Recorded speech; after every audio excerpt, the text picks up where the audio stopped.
Hello. तो students, आज हम लोग कंसिडर करते हैं that is said to be collision theory. अब आप बोलोगे कोलिजन थ्योरी क्या है, ये सवाल अगर आप पूछोगे तो वैसे आपने इसको एक बार पढ़े भी होगे, जनरली आपने इसको रिवाइज भी किए होगे। उसके क्या क्या पोस्टुलेट्स है, क्या क्या उसमें नॉर्म्स लिखे हो, एक बार देखो उसको। आप एक बार पढ़े नहीं होगा तो थोड़ा सा रिवाइज करके देखो। एक्चुअली इस थ्योरी के अनुसार हम लोग को देखना है rate of reaction depends on which factors. वैसे हम लोगों ने रेट ऑफ रिएक्शन के बारे में पढ़ा। What is the meaning rate of reaction, क्या होता है रेट ऑफ रिएक्शन? तो आप लोग rate of reaction is change in concentration of any one of the reaction component with respect to time. That is, change in concentration of reactant or change in concentration of product with respect to time is called as rate of reaction. Rate of reaction depends on what? अगर मैं आपको पूछूं तो आपने बहुत सारे factors के बारे में बताया था। That is depends on concentration, depends on pressure, it depends on catalyst, it depends on temperature and so on. तो ultimately according to the law of mass action, rate of reaction is directly proportional to what? That is concentration of the reactant, active mass. Rate of reaction depends on the active mass, that mass which is involved in a chemical reaction. तो rate of reaction depends on concentration, बिल्कुल बराबर है। Generally आप बोलोगे sir reaction में reactant होते हैं, those who involve in a chemical reaction and gets convert into a product. तो rate of reaction ultimately depends on that, उस पर डिपेंड ही करेगा। जनरली आप बोलोगे सर जिस कॉन्सेंट्रेशन जैसे बढ़ेगा वैसे रिएक्शन की स्पीड बढ़ेगी। कॉन्सेंट्रेशन अगर बढ़ता है तो रिएक्शन की स्पीड भी क्या होगी? बढ़ेगी। कॉन्सेंट्रेशन बढ़ने से अगर रिएक्शन की स्पीड बढ़ती है तो आप बोलोगे सर मतलब जितने पार्टिकल बढ़ेंगे वैसे रिएक्शन की स्पीड भी ज़्यादा होगी, मतलब more the concentration of reactant more will be the rate of reaction. तो फिर आप बोलोगे sir rate of reaction depends on concentration, तो कोलिजन थ्योरी क्या बताती है? कोलिजन थ्योरी वही बताती है, उनको ये मंजूर है कि rate of reaction depends on concentration, rate of reaction concentration पे ही डिपेंड करता है। बट उन्होंने उसके साथ कुछ चीज़ें पॉलिशिंग कंडीशंस बताई। एक बार देखो कि along with that reactant, along with that number of particle involve in that, along with the concentration of reactant, certain term just involved in collision theory and that is said to be कि rate of reaction depends on what? collision। उन्होंने बताया कि अगर आप container में reactant डालते हो और मानो रिएक्टेंट वैसे के वैसे ही पड़े है तो फिर क्या रिएक्शन होगी? नहीं होगी। क्या प्रोडक्ट मिलेगा? नहीं मिलेगा। तो उन्होंने बताया कि वो पार्टिकल एक्टिवेटेड होना चाहिए, मतलब वो पार्टिकल मोटाइल होना चाहिए, मतलब वो पार्टिकल एक पार्टिकल के साथ अप्रोच होना चाहिए। दे may just comes in a vicinity, वो एक विसिनिटी में आना चाहिए। एक्चुअली उन्होंने इस टर्म के अनुसार that is said to be a term called as collision. उन्होंने कोलिजन बताया। कोलिजन का मतलब हीटिंग नहीं होता है कि पार्टिकल टक्कर मारेगा, this is not the way. These are the particle just approaches in a range, एक ऐसी रेंज में आए कि at the same time they may just interact with one another and they convert into a product. तो अब इसको हम लोग बोलेंगे कोलिजन। तो कोलिजन के थ्योरी के अनुसार उन्होंने कुछ पोस्टुलेट लिखे। जैसे हम लोग कोई थ्योरी जब पढ़ते हैं तो उसके कंडीशंस पढ़ते हैं, पोस्टुलेट। जैसे वीबीटी पढ़ी, वैलेंस बॉन्ड थ्योरी, तो वैलेंस बॉन्ड थ्योरी के अनुसार उसके पोस्टुलेट पढ़े। क्या पढ़े थे postulate? What are the postulates of valence bond theory? कि only those atomic orbital involve in a chemical reaction which has or which contain or which having unpaired electron, पढ़े थे ना। वैसे ही आपके नॉर्मली कोलिजन थ्योरी के कुछ postulates है, उन्होंने कुछ कंडीशन बताई कि जनरली केमिकल रिएक्शन में रिएक्शन की स्पीड डिपेंड करती है, वो तो ठीक है, actually depends upon the concentration of reactant, but according to collision theory that rate of reaction depends on what? That is collision. तो यहाँ लिखा है chemical reaction takes place due to the collision.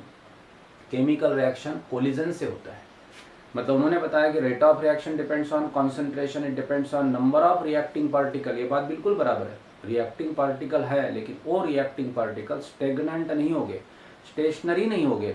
तो these are the particle should be activated particle, these are motile, they should collide. Reaction collision से होती है। मतलब आपने बुक खरीद के रखी और आप बोलोगे सर अब मैं पास हो जाऊंगा, इज नॉट सेट। आप बुक एक जगह पे है, आप एक जगह पे है, इसमें कुछ इंटरेक्शन ही नहीं है तो कुछ नहीं होता। तो इसमें कोलिजन होना चाहिए, एक रेंज में आपने आना चाहिए, बुक और आप एक जब रेंज में आएंगे तो कुछ होगा। तो that is said to be a collision, they should comes in a vicinity. तो यहाँ उसने पहला पॉइंट क्लियर लिखा है, इन अ केमिकल रिएक्शन और chemical reaction takes place due to the collision among the reactant molecule. Reactant molecule के collision से reaction होती है, ना तो रिएक्टेंट लेने से होती। ठीक है ना, ये बात क्लियर है। उसके बाद सेकंड पोस्टुलेट लिखा हो कुछ ऐसे है कि all the collision do not lead to the product formation. जितने सारे कोलिजन हैं उतने सभी कोलिजन, मतलब जितने बार आप विसिनिटी में आओगे, जितनी बार बुक को खोलोगे उतनी बार आपको समझेगा, गारंटी नहीं है। उन्होंने बताया कि generally all the collision do not lead to the product formation, हर एक कोलिजन प्रोडक्ट फॉर्म नहीं करेगा। तो आप बोलोगे सर फिर हर एक कोलिजन प्रोडक्ट फॉर्म नहीं करेगा तो वही कोलिजन करेंगे एक बार देखो जो प्रोडक्ट फॉर्म, ऐसे नहीं होता, पर प्रोबेबिलिटी है इसमें। तो यहाँ all the collision do not lead to the product formation, the collision that actually produces the product that is called as effective collision. मतलब हर एक कोलिजन प्रोडक्ट फॉर्म नहीं करेगा, लेकिन जो प्रोडक्ट फॉर्म करेगा उसको इफेक्टिव कोलिजन बोला जाएगा। उसको क्या बोलोगे? इफेक्टिव कोलिजन, ठीक है ना। मतलब that collision is called as effective collision that में involve the reactant in a chemical reaction, ठीक है। All those collision results in a chemical reaction in which colliding molecule possess certain minimum amount of energy। मतलब आप बोलोगे sir only those collision results in a chemical reaction। अब आप बोलोगे सभी पता है कि only those collision results in a chemical reaction, वो collision chemical reaction continue करवाएगा क्या? chemical reaction से आपको reactant से product मिलेगा। जनरली आप बोलोगे सर वो collision को आपने effective collision बोला था, और effective collision तभी होगा जब आपके रिएक्टेंट के पास एक मिनिमम अमाउंट ऑफ एनर्जी होगी। उस मिनिमम अमाउंट ऑफ एनर्जी को उसने बोला that is a threshold energy. देखो ये पॉइंट क्या लिखा है, only those collision result in a chemical reaction in which colliding molecule possess certain minimum amount of energy and that is called as threshold energy. समझ रहे ना। मतलब effective collision का पहला नॉर्म क्या है कि वो जो पार्टिकल कोलाइड होके आपको प्रोडक्ट देने वाला है वो पार्टिकल की एक मिनिमम अमाउंट ऑफ एनर्जी भी होना चाहिए, और वो एनर्जी को थ्रेशोल्ड एनर्जी बोला। उस एनर्जी को क्या बोला? Threshold energy. Generally minimum amount of energy मतलब आप बोलोगे सर रिएक्टेंट की एनर्जी को मिनिमम अमाउंट ऑफ एनर्जी नहीं बोलेगे क्या? सर नहीं, एक्चुअली रिएक्टेंट सब्सटेंस के पास जो एनर्जी है that is sufficient to maintain its state, maintain its configuration and so on, that is called as its energy. Generally आप बोलोगे every reactant having a specific amount of energy that is said to be energy of reactant. उस energy को हम लोग energy of reactant बोलते हैं। इस graph को देखो, अभी ये ग्राफ हम लोग बहुत बार पढ़ चुके। जनरली थर्मोडायनेमिक्स में भी हम लोगों ने इसको निकाला था। जनरली हम लोग ट्रांजिशन, इनर ट्रांजिशन के वक्त भी मैंने इस बारे में बताया था। एक बार देखो, होती है कर्व। देखो इस कर्व को अगर आप देखें इसमें टाइम वर्सेस एंथैल्पी इस प्रकार का कर्व है, और इस कर्व को अगर आप देखते हो that is called as time मतलब progress of reaction versus enthalpy. ये कर्व मैंने निकाला। चलो अगर आप समझ सकते हो उस कर्व को तो बताओ ये कर्व कौन सा होगा, कौन से रिएक्शन के लिए होगा? Correct, that is exothermic reaction. ये कौन से रिएक्शन के लिए होगा रे? एक्सोथर्मिक रिएक्शन के लिए होगा। तो ये कर्व एंडोथर्मिक रिएक्शन का है। बिल्कुल बराबर है। अब इस कर्व में देखें कि generally this is said to be a reactant we have, और ये रिएक्टेंट की एनर्जी HR है।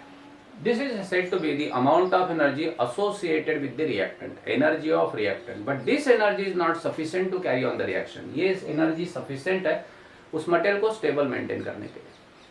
लेकिन अगर ये इन्वॉल्व करवाना है रिएक्शन में तो इसके पास और एनर्जी की जरूरी है, और वो एनर्जी मतलब एक बार देखो एक मिनिमम एनर्जी उसके पास जरूरी है, और वो एनर्जी है HT, एनर्जी ऑफ ट्रांजिशन। इतनी एनर्जी जरूरी है रिएक्टेंट को। ये एनर्जी नहीं, ये एनर्जी उसको स्टेबल करने के लिए। तो रिएक्ट करवाने के लिए उसके पास एनर्जी इतनी होना HT। आप बोलोगे सर फिर HR एनर्जी उसके पास रहती है, और रिएक्ट होने के लिए मतलब ये भी अलग अलग रहती है क्या सर? मतलब आप बैठे एक जगह पे एक बार देखो तो आपकी एनर्जी उतनी है that is to maintain the stable state, लेकिन आपको घूम के आना है तो उसके लिए क्या एनर्जी लगेगी? उतनी एनर्जी सफिशिएंट है? किसने बोला चलो घूम के आते? तो बोलते नहीं यार मैं नहीं जाता। तो उस वक्त आपको एक अमाउंट ऑफ एनर्जी होना, that energy said to be minimum energy. मतलब दोनों स्टेट, दोनों काम अलग अलग है। ये स्टेबल स्टेट को मेंटेन करने के लिए, और ये रिएक्शन में इन्वॉल्व करने वाली होना। मतलब to involve in a chemical reaction that should require certain minimum amount of energy and that is energy of transition, threshold energy. ये थ्रेशोल्ड पॉइंटर है। तो इतनी एनर्जी उसके पास होना, और इतनी एनर्जी उसको अटेन करने के लिए एनर्जी गेन करनी पड़ेगी। ये तो एनर्जी उसके पास नहीं है। फिर इतनी एनर्जी, मानो ये 100 जूल एनर्जी है और ये एनर्जी 250 होना है, तो फिर आप वो 150 जूल एनर्जी कहां से लाएगा? तो वो एनर्जी उसको गेन करनी पड़ेगी। This is said to be the excess amount of energy reactant should gain. उस रिएक्टेंट को एक्सेस एनर्जी इतनी गेन करनी पड़ेगी। जब वो गेन करेगा तो थ्रेशोल्ड तक पहुंचेगा। So this is said to be the energy is called as activation energy, gained energy. EA is called as activation energy. कौन सी एनर्जी है? एक्टिवेशन। मतलब energy of transition equal to energy of activation plus energy of reactant. ये मैं बता दूं, this is said to be energy of transition plus energy of, that is energy of transition equal to energy of activation plus energy of reactant. चलो ये लिखा, ये लिख देते हैं, ये प्लस एच आर। अब बोलोगे सर एच ए लिखो, एच ए लिखेंगे। तो ट्रांजिशन एनर्जी तक जाने के लिए इतनी एनर्जी रिएक्टेंट को एक्स्ट्रा लेनी पड़ेगी, और अगर उतनी एनर्जी उसको नहीं मिलती है तो फिर वो ट्रांजिशन तक नहीं जाएगा, मतलब ट्रांजिशन तक जाएगा ही नहीं, इसका मतलब वो रिएक्शन शुरू ही नहीं करेगा। तो अब आप बोलोगे sir generally that is said to be the collision is said to be effective collision of that particle that can say when that particle having the specific amount minimum amount of energy should acquire and that is a threshold energy. समझ गए ना, उतनी energy के बाद वो threshold point आएगा। बात समझ रहे?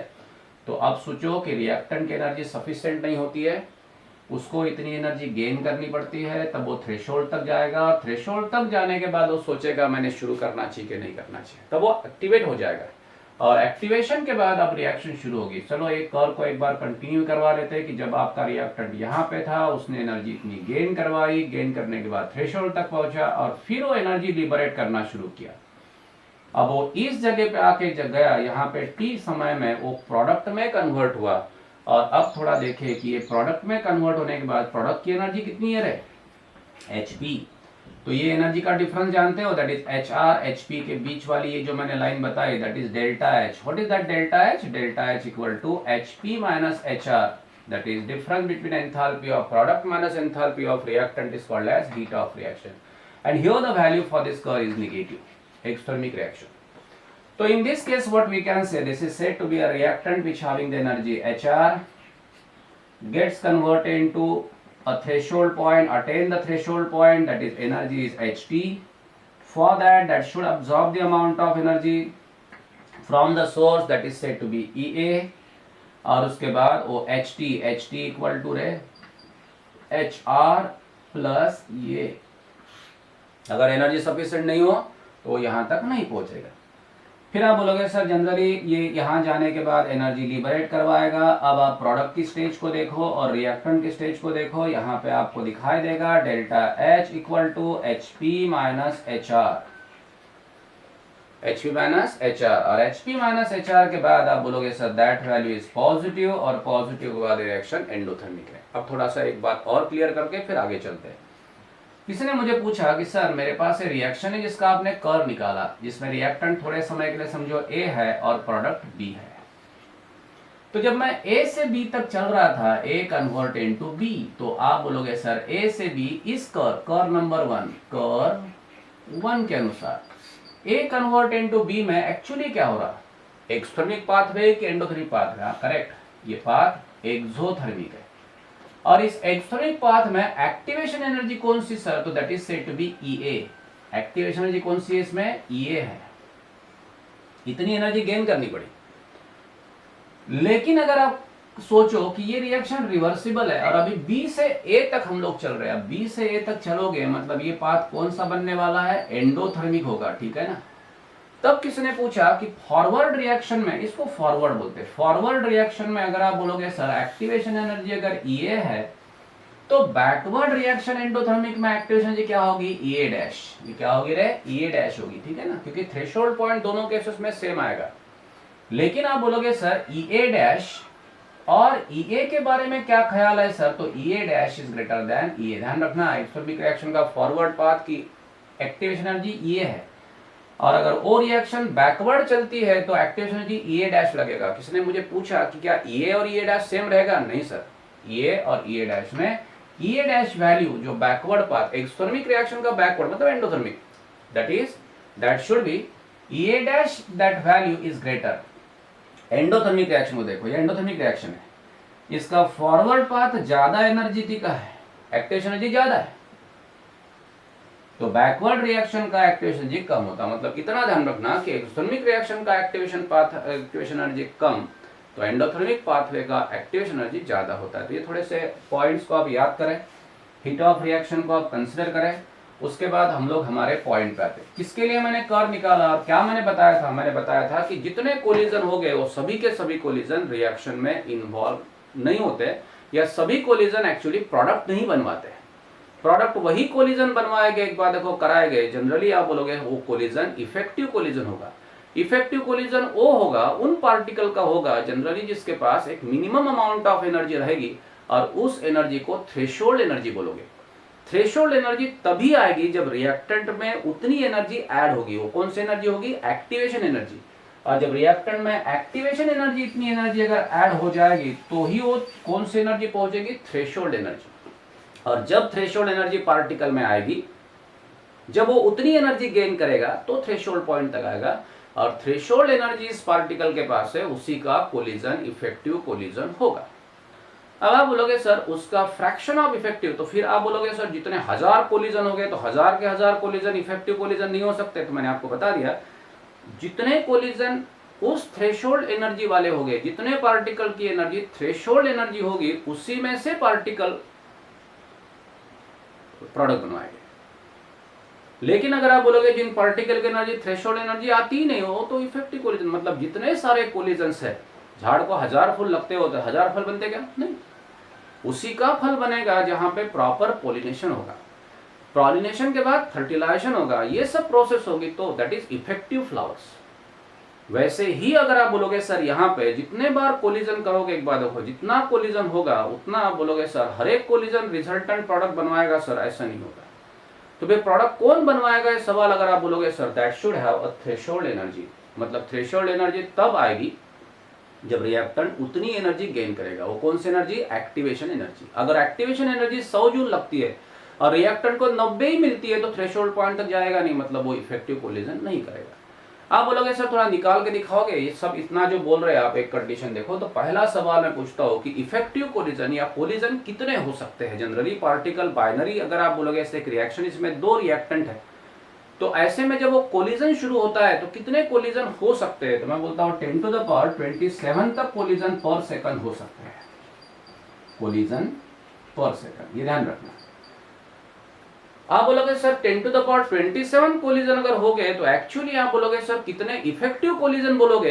तो चलो थोड़ा सा एक मैं लिखता हूं, that is F equal to E to the power minus EA upon RT। इस फैक्टर से हम लोग फ्रैक्शन ऑफ इफेक्टिव कोलिजन निकालते हैं। This is said to be a factor for effective collision. अब थोड़ा सा आगे चलते हैं। अब आप बोलोगे सर जनरली EA क्या है? Activation energy. R क्या है? Universal gas constant and T is temperature. थोड़े समय के लिए समझो कि हमारे पास एक रिएक्टेंट है।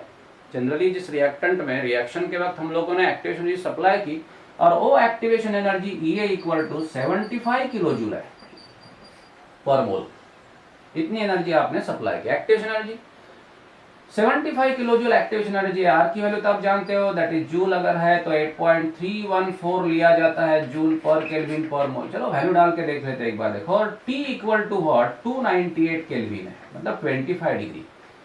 और अगर आप बोलोगे सर इन वैल्यूज को यहाँ पुट करें, F equal to minus what E to the power minus 75 kilo joule, मतलब 75 into 10 to the power 3 divide by 8.314 into 298। इस प्रकार से कैलकुलेशन अगर आप करोगे तो value 7 into 10 to the power minus 14 आती है। तो फ्रैक्शन ऑफ इफेक्टिव कोलिजन की वैल्यू इतनी आती है, 7 into 10 to the power minus 14। क्या मतलब है इसका? आप बोलोगे sir 10 to the power 14 collision अगर है, ये ऐसा हो गया 7 divide by 10 to the power 14, मतलब फ्रैक्शन ऑफ इफेक्टिव कोलिजन की वैल्यू 7 है। 10 टू द पावर 14, आप आंकड़े को कंटिन्यू करो, एक पे 14 जीरो लिखो, इतना बड़ा आंकड़ा, इतने बड़े कोलिजन है, और इतने कोलिजन में 7 कोलिजन जो हो गए वो इफेक्टिव कोलिजन हो गए। 7 कोलिजन कैसे हो गए? इफेक्टिव। मतलब इतना समझो कि 10 टू द पावर 14 पार्टिकल में से 7 पार्टिकल की एनर्जी सफिशिएंट है, और इसी सफिशिएंट पार्टिकल से अभी क्या होगा? इफेक्टिव कोलिजन होगा, and these are the reactant gets converted into a product. वो प्रोडक्ट में कन्वर्शन हो गया। समझ गए? तो अगर वो प्रोडक्ट में कन्वर्ट होते हैं तो फिर what about the rest? They are said to be non activated particles. Generally वो पार्टिकल नॉन एक्टिवेटेड पार्टिकल्स है, और नॉन एक्टिवेटेड पार्टिकल्स अभी आप बोलोगे इन्वॉल्व नहीं हो गए, लेकिन उसने क्या करना चाहिए? वो अपने कोलिजन चालू रखना चाहिए। बराबर है ना? 8 लाख 8.5 लाख लोग एग्जाम में बैठते हैं, नीट के एग्जाम में 20,000 डॉक्टर बनते हैं, तो 8.5 लाख लोग भी कोलाइड हो रहे थे अपने अपने हिसाब से, लेकिन 20,000 लोगों की एनर्जी इफिशिएंट थी, और उस इफिशिएंट एनर्जी मतलब होने की वजह से जनरली वो डॉक्टर बने। तो बाकी 8,30,000 लोग, 8.5 लाख में से 20,000 डॉक्टर बने, तो 8,30,000 लोग क्या थे? नॉन एक्टिवेटेड थे। फिर वो नॉन एक्टिवेटेड अगले साल क्या करते? फिर एनर्जी अपनी बढ़ाने की कोशिश करते हैं। वो एनर्जी और बढ़ाएंगे तो बढ़ाने के बाद क्या होगा? वो एक्टिवेट हो जाएंगे। उसमें से कुछ पार्टिकल इन्वॉल्व हो गए। तो इसी प्रकार से आप बोलोगे till what the particle should collide, means frequency should increase, particle की फ्रीक्वेंसी बढ़ना चाहिए। पहली बात मतलब रिएक्टेंट पार्टिकल की फ्रीक्वेंसी ज्यादा होना चाहिए। फ्रीक्वेंसी के साथ साथ आप बोलोगे सर पार्टिकल की एनर्जी थ्रेशोल्ड एनर्जी होना चाहिए। थ्रेशोल्ड एनर्जी अगर होगी तो आप बोलोगे sir fraction of particle means from that collision fraction of particle में involve in a chemical reaction and form the product. चलो कोई बात इसमें नहीं है। अब आप बोलोगे सर आपने क्या निकाला 7 × 10⁻⁻14 इस आंकड़े को वैसे रखे F fraction of effective collision, मतलब 7 कोलिजन 10⁻14 में से इफेक्टिव कोलिजन रह गए। लेकिन अभी आप बोलोगे सर मतलब इतने पार्टिकल में से 7 पार्टिकल अब काबिल है प्रोडक्ट बनाने के, तो फिर आप बोलोगे सर 7 पार्टिकल अब सही मायने में प्रोडक्ट बना ही लेना चाहिए। उसके 6 नहीं होना चाहिए, उसके 4 नहीं होना चाहिए, उसके 2 नहीं होना चाहिए। तो जिम्मेदारी और क्या बढ़ जाती है कि हाउ दे कोलाइड। अभी ये एनर्जेटिक पार्टिकल अब सही तरीके से कोलाइड होने के लिए फिर क्या करें, दे should have a proper orientation, उसको प्रॉपर ओरिएंटेशन देना चाहिए। 8.5 लाख लोगों में अगर आप बोलोगे सर 20,000 बच्चे होनहार है तो उन 20,000 के 18,000 नहीं होना चाहिए, 10,000 नहीं होना चाहिए, तो उसको प्रॉपर ओरिएंटेशन देना चाहिए कि कौन सी दिशा में किस प्रकार से काम करना चाहिए कि आप बराबर 20,000 काम करें। अगर सोचो आप बोलोगे सर उनको प्रॉपर ओरिएंटेशन नहीं मिला तो बच्चों में उतनी एनर्जी है वो करने के तैयारी में है, लेकिन ओरिएंटेशन न मिलने से आप बोलोगे सर क्या होगा 10,000 लोगों ने वो गोल अचीव करवा लिया, ऐसे होगा। तो अगर वो पार्टिकल आप बोलोगे सर 10⁻14 कोलिजन में से 7 कोलिजन अगर इफेक्टिव कोलिजन हो सकते हैं तो 7 के उम्मीद करता हूँ कि 7 के 6 नहीं होना चाहिए, 5 नहीं होना चाहिए, 2 नहीं होना चाहिए। तो फिर और एक पैरामीटर हमारे पास है दैट इज ओरिएंटेशन। कौन सा है, orientation. They should have a specific orientation. Orientation अगर प्रॉपर होगा तो at the same time they may just form a product effectively. For example we have said to be the reactant A and B. अब ये दो reactant अगर आप बोलोगे sir approach हो रहे हैं, मतलब they may having the specific amount of energy threshold energy and now they just approaches to one another. लेकिन ऐसे अप्रोच हुए तो उसका प्रोडक्ट कुछ इस प्रकार से बनेगा ए बी एंड हियर ए। लेकिन यही पार्टिकल कुछ इस प्रकार से एसोसिएट अगर हो जाते हैं तो फिर आप बोलोगे sir at the same time how they form the product. देखो A B B, when they approach like this the resultant product form is just like this AB and AB। ठीक है, इस प्रकार से अप्रोच हो तो। लेकिन अगर वो इस प्रकार से अप्रोच हो तो AA and BB they may having the orientation just like this। आ रहे अप्रोच हो रहे, एक बार देखो निकले अप्रोच होने के लिए, लेकिन आप बोलोगे सर कहीं और चला गया, नो प्रोडक्ट इज फॉर्म। ऐसे अगर अप्रोच होते हैं तो आप बोलोगे sir when they approach eight the same time such a product is form. लेकिन इस प्रकार से एनक्रोचमेंट उनका होता है तो प्रोडक्ट कैसे बनेगा। तो इस प्रकार के ओरिएंटेशन अगर प्रॉपर ओरिएंटेशन अगर होगा तो they may form the product more effectively than this as well as that. तो एक्चुअली हमें इतना बताना है कि जनरली रिएक्शंस में प्रोडक्ट अगर बनाना हो तो प्रोडक्ट बनाते समय आप बोलोगे sir what are the postulate, that postulates are just like this according to collision theory. Collision theory के अनुसार इन पोस्टुलेट के बारे में लोग देखें कि केमिकल रिएक्शन तभी होगी जब उसमें कोलिजन होगा।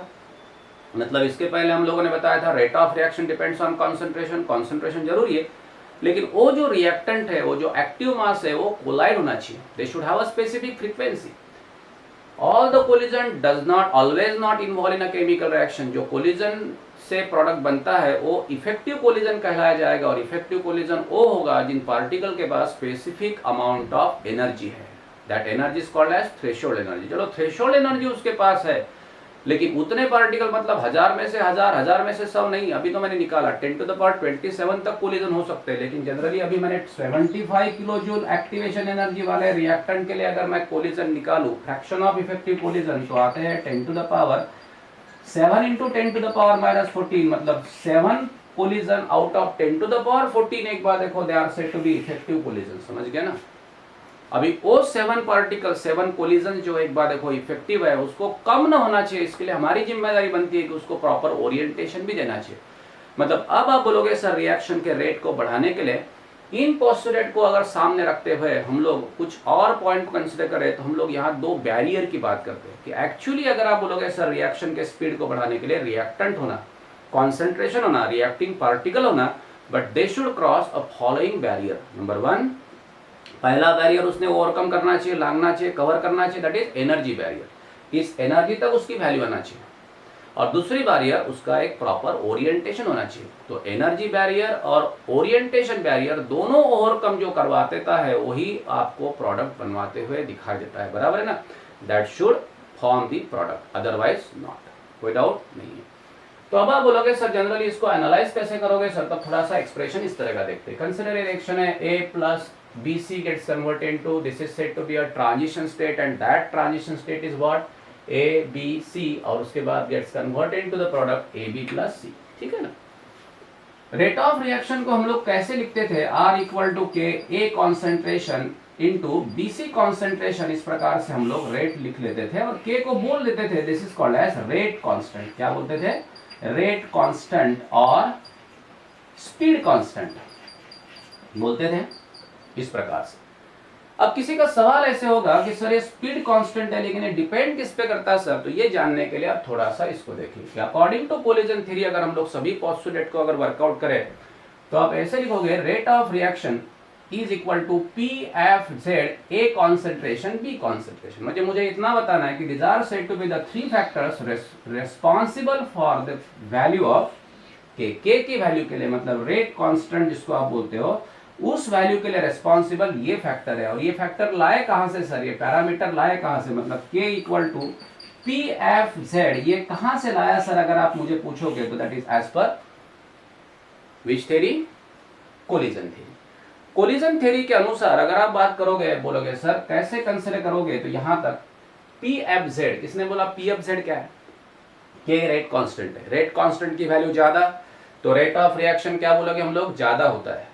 More the value of rate constant more will be the value of rate of reaction. तो K की वैल्यू बढ़ाना चाहिए, लेकिन K की वैल्यू डिपेंड किस पे करती है sir, it depends upon such factor. थोड़ा इसको देखें, इसमें पहला P है, P is called as fraction of collision which having proper orientation. मतलब पहली बात, रिएक्टेंट आपके एनर्जेटिक है लेकिन उसका प्रॉपर ओरिएंटेशन होना चाहिए। F is said to be, that is said to be fraction of collision with sufficient energy, मैंने हम लोग इसके पहले निकाले। और उसके बाद Z जो है that is called as collision frequency, मतलब रिएक्टेंट में प्रॉपर फ्रीक्वेंसी होना चाहिए, number of particle collide that should be more. एक बात ध्यान रखना, कोलिजन फ्रीक्वेंसी ज्यादा होना चाहिए, मतलब जितनी फ्रीक्वेंसी बढ़ेगी पार्टिकल को अप्रोच होने की, एक बार देखो उतना आप बोलोगे सर क्या होगा, जनरली ऐसी होगी कि जहां रेट बढ़ सकता है। K की वैल्यू बढ़ाने के लिए रिस्पॉन्सिबल है कोलिजन फ्रीक्वेंसी। दूसरा पार्ट है इफेक्टिव कोलिजन, वहां पे 10 टू द पावर 14 में से कितने पार्टिकल थे, 10 टू द पावर 14 में से आप बोलोगे सर जहां तक 10 टू द पावर 13 नहीं थे, 7 थे, 7 के 8 हो जाए, 8 के 10 हो जाए, तो फिर आप बोलोगे सर ये वैल्यू F की बढ़ेगी, तो भी आप बोलोगे वैल्यू ऑफ K में इंक्रीज। तो it depends upon proper orientation, it depends upon what, fraction of sufficient amount of energy, that is said to be fraction of collision with sufficient energy, fraction of collision with proper orientation as well as collision frequency। ये तीनों factors अगर बढ़ जाए तो value K की बढ़ेगी, और K की वैल्यू अगर बढ़ गई तो ultimately the value of what, rate of the reaction में चेंज। तो rate of reaction depends on rate constant, rate constant depends on these three factors and these three factor depends on collision theory। तो थोड़ा एक बार revise करें, उसके बाद हम लोग नेक्स्ट पॉइंट को वर्कआउट करेंगे नेक्स्ट कंडीशन नेक्स्ट क्लास में, ठीक है। तब तक फिर आगे, उसके बाद हम लोग बात करने वाले हैं अरेनियस इक्वेशन और क्या होगा वो भी पढ़ के रखें, ठीक है।